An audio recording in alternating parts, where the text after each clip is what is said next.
Okay, well, we're post-match here at Prince's Park in Dartford. Wanderers Academy A side defeated this afternoon, eliminated from the Academy's Cup competition for this season.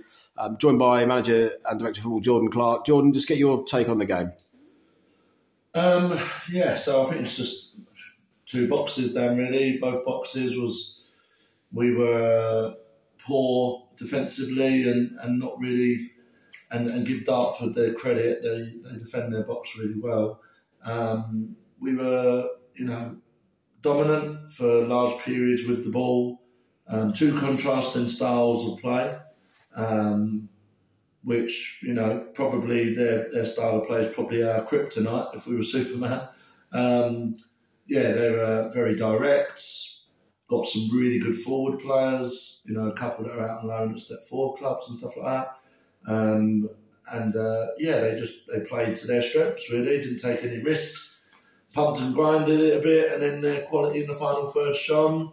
But to be, well on top in the game, first 15, 20, sucker punch, conceding a set piece when we made first contact, but just not good enough, and it's dropped, and then they put it in the back of the net. That's a real blow. And then 1-0 at half time to then, we had a couple of our own chances, but then, again, probably a corner we should never have given away, just two players not communicating. And then they get a corner. And then there is an argument for a bit of pushing and shoving that probably should have, maybe be given our way, but still we've got to defend it better. He's just run across the near post, flicked it in after, nudging Seb in the back. But, that you're giving yourself an uphill battle. If you're going to concede two set pieces, that's an uphill battle. We had some unbelievable opportunities from set pieces today. And Dartford were just so good at, even when we did make first contact, it wasn't clean contact. There's someone getting across your face, they've jumped early to put you off. So, they were just probably a little bit more streetwise in both boxes. And then, chasing the game, we leave ourselves a bit open at times. Naturally, that occurs. So, to bow out, it's disappointing after such a pleasing performance against Aldershot. But, it's another learning curve. And just a special mention to Jack Saunders, Seb and Joel, who I thought were outstanding. They were absolutely outstanding in the middle of the park. Yeah, absolutely. That was certainly their performance was a positive on an otherwise frustrating afternoon, and they're so disappointed to exit the cup. We do have a very quick opportunity to bounce back, though. We go again in 48 hours. We're playing 1 o'clock on Friday down at Leatherhead, taking on Welling in the league. And, quick opportunity to bounce back. And what you're hoping to see from the lads as a response? Well, sometimes that's a really good thing to have a game so quickly, because the boys are disappointed because they really wanted to do well, like they do in every game. But obviously, with the momentum that we picked up prior to Christmas, a good win in the cup, and then this was sort of the next step in it. They wanted to continue that run, and hopefully, when it went national, across both National League Prem Norths and National League Prem South. It would have been good to have a journey, Notts County or something. But, that's not to be. So we are, fully focused on the league. So first time we would have played Welling.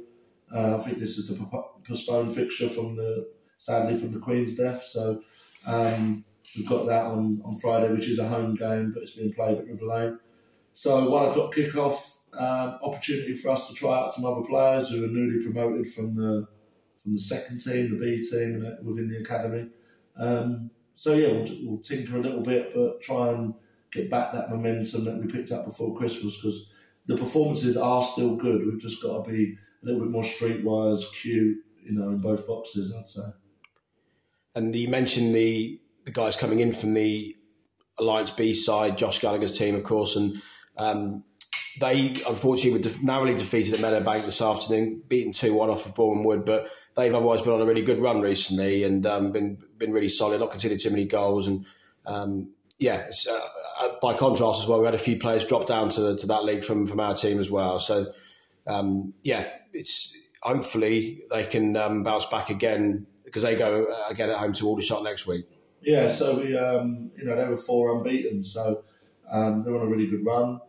There's players in there doing extremely well, just buying their time and playing in a really competitive league. Ollie Scoville, Joe Blakeman, just to name a couple.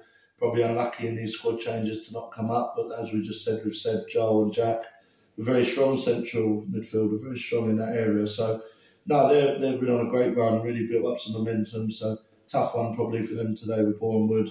I haven't spoke to Josh yet, but it sounds like it was a tightly contested affair. So, yeah, I'm sure they'll bounce back next week. And yeah, the boys that have gone down from us, Phelan, Max Old, to name a couple, Ellis Newbold, Alex Bennett, they just needed some more game time. They were struggling to get some game time in such a competitive environment. So I'm sure they'll bounce back, and I'm sure they'll make Josh's team, even better, so they can go on a similar run.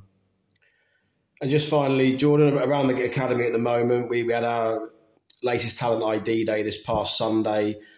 We've got some other stuff coming up around the club in the coming weeks, haven't we, including a girls' talent ID? Yeah, so the talent ID day was our most successful ever. So we had around 40 new applicants, and then we had, people who already been offered a place come in and train as well to build that rapport with staff and their peers. And it was incredible to see, Dan, to be fair. It was incredible to see. I remember, 8 years ago, hoping to get 10 people turn up. That was a massive achievement. So to be inundated as we are for all the talent ID days that are coming up and all the interest in the club, we're building a really, really strong group of year ones for next year, which will obviously complement what we've got now going into year two. So that's really exciting.